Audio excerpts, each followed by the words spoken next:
नाशिकमधल्या काठेगल्लीतील अनधिकृत सातपीर दर्ग्याच्या पाडकामावरून झालेल्या हिंसाचारानंतर नाशिक पेटवण्याचं राजकीय कारस्थान होतं का असा प्रश्न आता निर्माण झालाय। याचं कारण म्हणजे या प्रकरणी पोलीस तपासात उघडकीस आलेलं मविया कनेक्शन। संशयितांमध्ये काही महाविकास आघाडीच्या नेत्यांचाही समावेश असल्याचं पोलीस तपासातून समोर आलंय। आतापर्यंत जवळपास 1,500 जणांवर या प्रकरणी गुन्हा दाखल करण्यात आलाय। मात्र या हिंसाचार प्रकरणातील राजकीय धागेदोरे समोर आल्यानंतर गंभीर सवाल उपस्थित होत आहेत। नाशिकची दंगल नेमकी कुणी भडकवली? पोलिसांवर दगडफेक करणाऱ्यांना कोणाची फूस होती? नाशिक हिंसाचाराचं मविया कनेक्शन नेमकं काय आहे? या सगळ्याची एकंदरीत पार्श्वभूमी काय आहे हे जाणून घेऊयात या व्हिडिओतून। नमस्कार, मी अनिशा डोंगरे आणि कॅमेऱ्यावर आहेत आर्य मांजरेकर।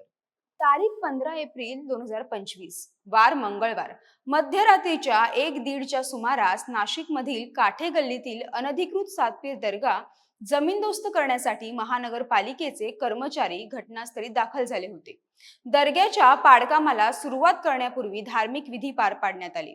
यावेळी दर्ग्याबाहेर मौलवी, प्रतिष्ठित नागरिक आणि वरिष्ठ पोलीस अधिकारीही उपस्थित होते।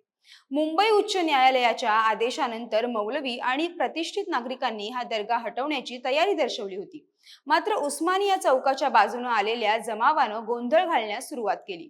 दर्गा हटवण्यावरून तणाव निर्माण झाला। दर्ग्याचे ट्रस्टी, प्रतिष्ठित नागरिक आणि पोलीस अधिकाऱ्यांनी जमावाची समजूत काढण्याचा प्रयत्न केला।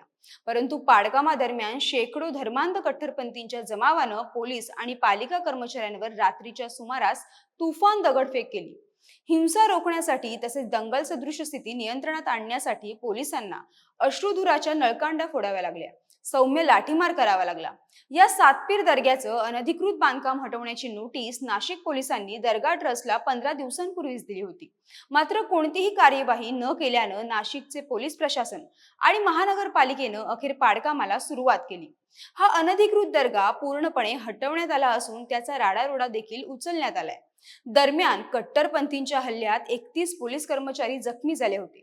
पोलिसांवर झालेल्या या हल्ल्याची गंभीर दखल घेत घटनेचे धागेदोरे शोधून काढण्यास पोलिसांनी सुरुवात केली। मागील 2 दिवसांपासून दगडफेक करणाऱ्या कट्टरपंथींच्या टोळक्यांवर पोलिसांनी गुन्हे दाखल करायला सुरुवात केली। मात्र आता या दगडफेकीत आणि सगळ्या हिंसाचारामागील महाविकास आघाडीचं कनेक्शन पोलीस तपासात पुढे आलंय। हिंसा भडकवण्यासाठी महाविकास आघाडीच्या स्थानिक नेत्यांची चिथावणी असल्याचा पोलिसांना संशय आहे। या प्रकरणात संशयित आरोपींमध्ये काँग्रेसचा हनीफ बशीर, उभाटा गटाची निलोफर शेख आणि शरद पवार गटाचा आरिफ हाजी पटेल शेख यांचा समावेश असल्याची बाब उघड झाली आहे। यासोबतच नाशिक पोलिसांनी MIM पक्षाचा शहराध्यक्ष मुख्तार शेख याच्याही मुसक्या आवळल्या आहेत। गुरुवार दिनांक 17 एप्रिल रोजी रात्री उशिरा मुख्तार शेख याला पोलिसांनी ताब्यात घेतल्याची माहिती सहाय्यक पोलीस आयुक्त संदीप मिटके यांनी दिली। दरम्यान कट्टरपंथींच्या हल्ल्यात 31 पोलीस कर्मचारी जखमी झाले होते। याची दखल घेत पोलिसांनी याचा मागोवा घ्यायला सुरुवात केली।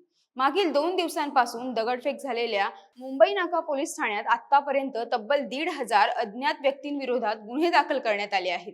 तसेच या प्रकरणातील न्यायालयीन पार्श्वभूमी समजून घेणंही तितकंच महत्त्वाचं आहे।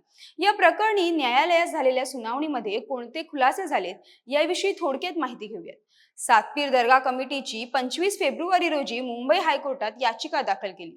याचिकेवरील सुनावणीत या जागेवर सिद्ध पुरुषांची समाधी असल्याचा दावा विधाते या मूळ मालकाने केला होता। उपलब्ध पुराव्यांच्या आधारे पालिकेनं ओपन स्पेस निश्चित केली होती।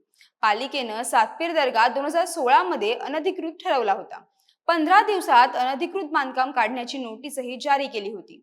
अनधिकृत बांधकाम वाचवण्यासाठी 2023 मध्ये सातपीर दर्गा कमिटीनं वक्फ बोर्डात जागा वर्ग केली। पालिकेच्या पुराव्यांच्या आधारे उच्च न्यायालयानं याचिका मागे घेता की दंड करून याचिका फेटाळू अशा कडक शब्दात त्यांना समज दिली। यानंतर कमिटीनं याचिका मागे घेतली। 12 मार्च 2025 रोजी मुंबई उच्च न्यायालयानं आदेश जारी केले।